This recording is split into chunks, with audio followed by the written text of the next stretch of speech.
Welcome back to Digitally Transformed. I'm your host, Melissa, and in this podcast, we discuss innovation, cybersecurity, data, business technology, machine learning, and technology in general as it revolutionizes the way that we work and do business. I hope that you enjoy this week's episode.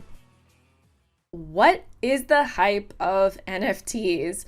You have probably heard about NFTs becoming one of the next big things in the digital world. Non-fungible tokens, as the full name says, is a way to attach scarcity to a digital item, and that therefore creates value. So this allows them to be bought, collected, traded, invested in, and so forth. But because they're non-tangible, this concept can sometimes be challenging to wrap your head around.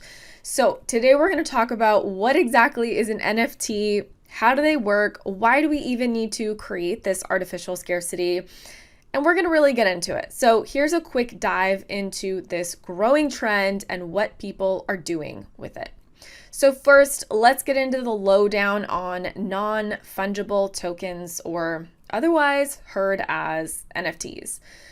The fun word fungible, it means replaceable with another same item of equal value. So let me give you an example. A $10 bill is typically fungible with any other $10 bill. It doesn't matter if you trade yours with someone else's, you still end up with that $10. But if you have a $10 bill that's been signed by a big celebrity, right? Let's say it's been signed by Bill Gates, or you have one with a solid serial number like all sevens.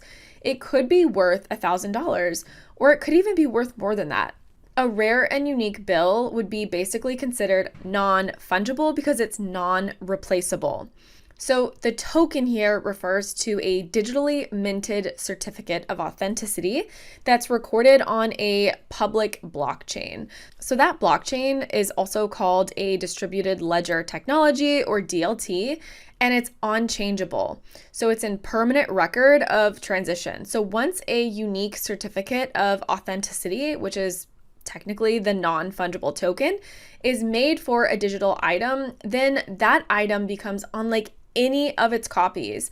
It's considered the original, and it's equivalent to an original painting in the physical art world, both of which are worth much more than any visually similar copies or prints.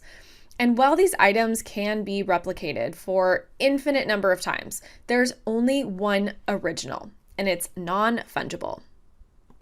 Another note about the word token is that it isn't the digital artwork or item itself, but a token that represents its authenticity. Just like how a verifiable credential such as a driver's license is stored on a blockchain, wouldn't actually carry the identifying information, but it would just rather carry that certificate of authenticity of a person's license to drive. So basically, in layman's terms, it's just the proof that the thing is legit, not the actual thing itself. So if someone purchases an NFT, they're really just buying the certificate of authenticity for that original item. Okay, so now let's talk about the jaw-dropping power of an NFT. NFTs are extremely popular right now in the digital art world, allowing artists and creators to make money the way that they would with physical media. And without something like this, it could be hard for digital artists to find decent compensation. What you might have noticed about the internet, though, is that people upload all sorts of stuff, and anyone can do it. Sometimes a simple meme, or even however badly written or misinformed, it can go viral. And it isn't necessarily the aesthetic beauty or time that's invested that can make something really valuable. It's just however popular it becomes, which then influences how much the next person is going to pay for it. So essentially, an NFT can really be almost anything that people find cool and want to quote unquote own, like an art piece. NFTs have appeared as a Pringles virtual flavor. An example is the "can you taste it? No. Can you enjoy it? Yes." Another example is Charmin's NFT picture of a toilet paper roll that was enveloped in a springtime freshness.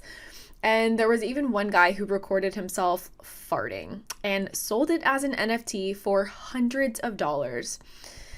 I mean, really, have we completely progressed into one big mind of a potty-obsessed child? Perhaps a topic for another podcast.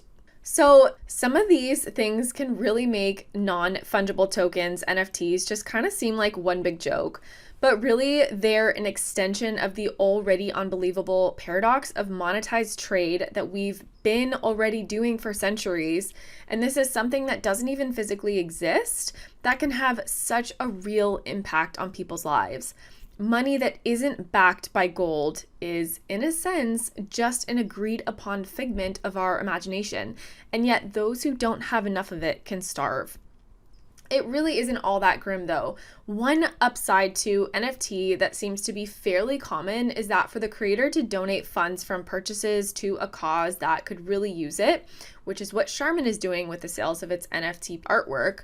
Really, it's a crazy world that we live in, but if that craziness can lead to good, maybe it's a way to just have a laugh while shuffling someone's crazy cash over to a place that needs it more. Okay, now I want to get into NFTs and how they're bought and how they're sold.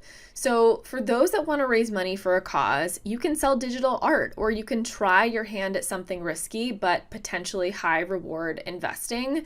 There are a few ways to set up to take part in this. So sellers and buyers need to have a crypto wallet, which is provided via Coinbase. And once they purchase cryptocurrency by transferring money into a digital economy account, most likely with Ethereum, which is the leading NFT blockchain platform, and they'll basically use a digital marketplace such as OpenSea or Rarible to upload and create NFTs. And that way you can manage your sales, your investments, and all of those things. One thing that you want to note is that fees are really high for using these platforms, so even if users don't make money on them, the provider still will. Ultimately, do we think that NFTs are going to become a way of life? A lot of people question whether NFTs are going to be a passing fad or a new evolution of how we do things. And, the hype might eventually pass, but over time, it could mean that it settles into a broader, less trendy sense of normalcy. According to Gartner's hype cycle chart, new technologies tend to have a big, steep hype peak, which is then followed by a trough of disillusionment, and then end up plateauing somewhere in the middle as the technology becomes less exciting but more widely used. So really, this may turn out to be the case with NFTs too. Obviously, we don't know. In the end, it's all determined by how much value people perceive in it, and that can be unpredictable. I hope you enjoyed today's episode and learned a little something about NFTs. Let us know if you have any questions. We're always here. See you next time.